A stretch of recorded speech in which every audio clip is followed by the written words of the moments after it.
ياسين بونو أكيد اسم غني عن التعريف، واحد من أفضل حراس المرمى في العالم كله، لكن انتقاله الكبير لنادي الهلال السعودي هذا بحد ذاته فتح صفحة جديدة ومختلفة تماماً في حياته. طيب إيش القصة وراء هذا الانتقال؟ خلونا نكتشف مع بعض كيف يعيش نجم عالمي بحجم بونو. يعني من قمة المجد في أوروبا لفصل جديد كلياً في الشرق الأوسط، كيف تكون حياة نجم عالمي زي بونو بعيداً عن الكاميرات والأضواء؟ اليوم رح نكشف الستار ونشوف عالم الخاص. عشان نفهم القصة كاملة لازم نرجع للبداية. الجزء الأول رح ياخدنا في رحلة بونو، الطريق الصعب اللي مشي فيه عشان يوصل للقمة. كل شيء بدأ في بلده المغرب مع نادي الوداد، لكن طموح بونو كان أكبر بكثير.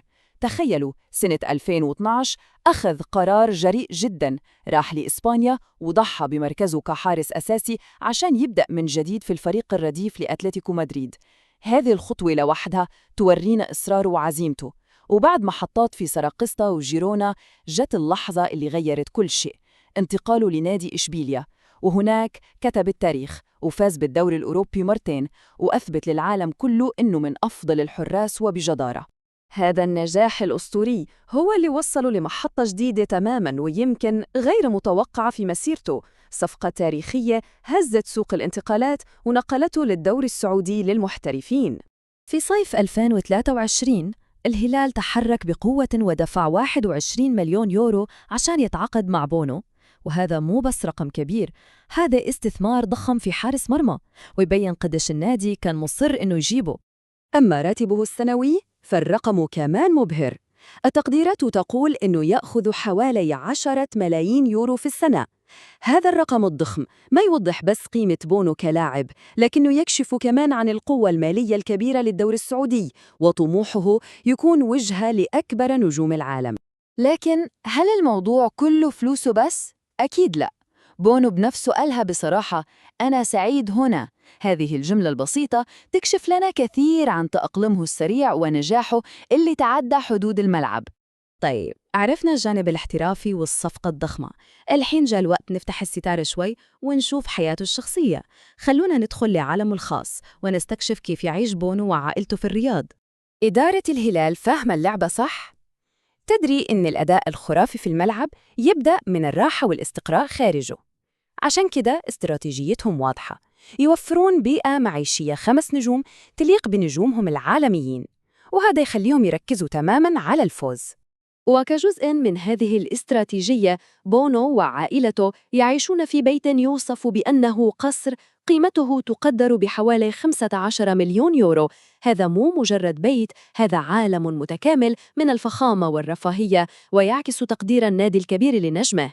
طبعاً هذه الحياة الفاخرة تنعكس على مقتنياته الشخصية، من سيارات رياضية فارهة لساعات سويسرية ثمينة. خلونا نشوف كيف يعبر بونو عن ذوقه الرفيع.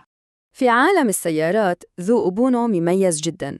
عنده سيارة فيات أبارث 124 سبايدر، سيارة رياضية تجسد الأناقة الإيطالية، وفي نفس الوقت عنده سيارة جينيسيس GV80 الفخمة واللي حصل عليها من رعاة النادي. يعني مزيج حلو بين الشغف الشخصي والتزاماته كلاعب محترف. بس الفخامة في حياة بونو ما توقف عند السيارات، لا، خلونا نركز على معصمه، لأنه يلبس قطعة فنية تعبر عن النجاح والأناقة. في حفل جوائز الفيفا لسنة 2023 مو بس أداء بونو هو اللي خطف الأنظار، الساعة اللي كان لابسها كانت حديث الناس، ساعة رولكس كوزموغراف دايتونا، سعرها حوالي 29,000 دولار. هذه التحفة الفنية مصنوعة من الذهب الأصفر عيار 18 ومرصعة بالألماس. ما هي مجرد ساعة، هي إعلان عن مكانته بين نخبة العالم. طيب، بعد كل هذه الفخامة والترف، هل تعتقدون أنه نعرفنا كل شيء عن ياسين بونو؟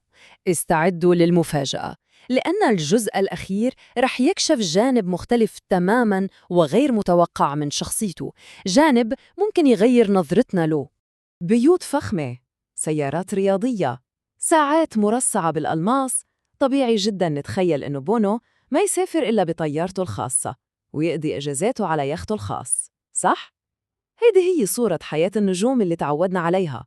لكن الحقيقة صدقوني راح تصدمكم. الواقع مختلف تماماً عن هذه الصورة.